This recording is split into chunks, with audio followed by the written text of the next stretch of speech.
Let's quickly have this conversation with security and crime management consultant on insurgency in Nigeria and the running battle by the military to flush them out. Dr. Stephen Okwori joins us now. Thank you so much for your time. Well, the military has stated that it has dealt significantly and if not totally degrading them, but paving way for return to normalcy of livelihood, of activities in that part. But from your assessment so far, how far do you think they have performed? Yeah, thank you for having me. I think the military have done well, if you ask me. Looking at it from 2015 to date. Recall before 2015, we used to have series of terror attacks. I remember before 2015, the number of terror attacks that we had was in a year was like 641, right? And before the exit of former President Muhammadu Buhari, the number of terror attacks reduced from 641 to about 120.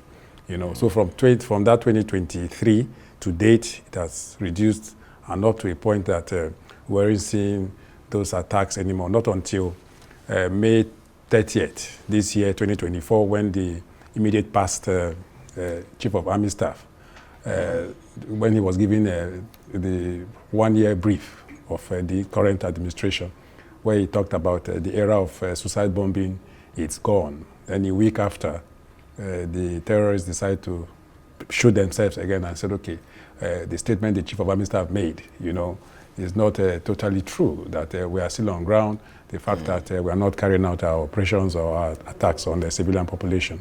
But by and large, the military, if you ask me, considering their small number, we have a population of about 230 million Nigerians, and they will have a more sizable number that is trying to see how to combat terror or insurgency in this part of the world. And of course, when you are trying to combat insurgency or terrorism, right, you are fighting an asymmetric warfare, meaning that you don't even know who your opponent is or who they are. So it's a very tactical operations when you ask me in the era of what they are doing. But by and large, I'm a fellow of the Nigerian Army Research Center. So the military house happens to be my primary constituency. So I see the effort that they are making.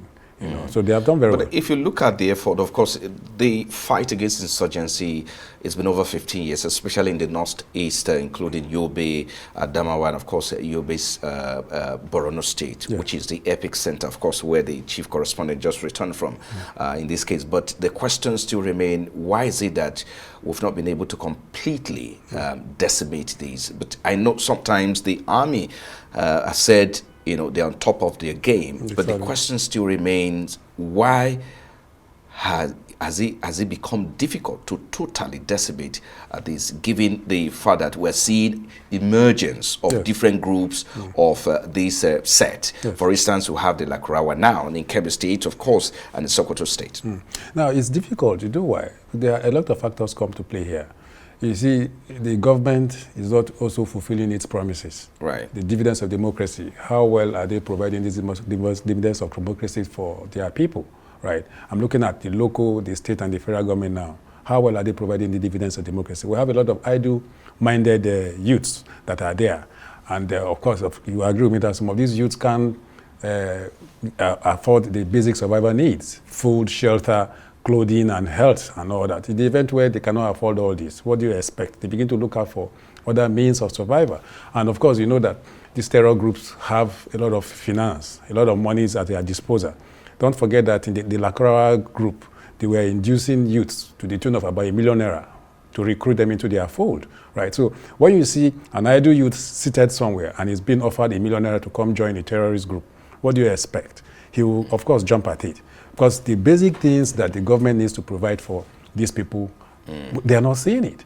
So poverty has a lot of role to play in the event why we are seeing that the efforts the government or the military are making, we are not seeing it completely disseminated, right?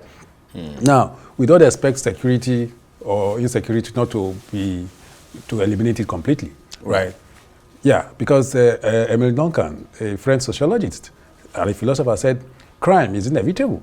It's impossible to see a society without crime, right? But let us see that the government and the security agencies are making reasonable effort to see that they bring it down to a very drastic Dr. Steve, if you look at right now, even if you look at the effort of the military in the Northeast, of course, yes, you have given them pass mark, which of course they've tried the effort, but the pressure now seems to be shifting from Northeast to Northwest now, where you have state like Katsina, Kaduna, and Zamfara as well, which is now a major focus now. But some people are concerned that perhaps we need to rethink the way Nigeria's fight insurgency altogether. So what innovative approaches would you suggest?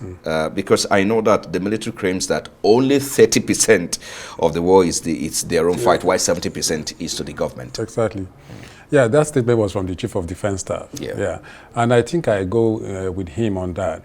There's a lot that the civilian population needs to do. The civilian population are also security managers, right? We shouldn't just put the whole burden on our law enforcement agencies or agents to do. Right. Now, how well are the roles of the traditional rulers in the fight against insecurity? How well is the role of religious leaders in the fight against insecurity? So they are part of the ecosystem. Exactly. You cannot take that away. The religious leaders or traditional rulers that are there, they know they are soldiers that are bad. How well are they synergizing between the critical stakeholders? How well is the security agencies carrying the private security professionals along, right? Why am I saying this? Because I've found myself in a situation where I try to interface between my organization and the Nigerian police force. It wasn't a robust discussion at all. It was as if I was coming to take their job off them. But I think that private security organizations or professionals also have roles to play in all of this. You see, all hands must be on deck, right? Right. Because the efforts we are seeing from our law enforcement agents, if the effort is the way it's supposed to be, we won't be being confronted with these issues of insecurity on a daily basis.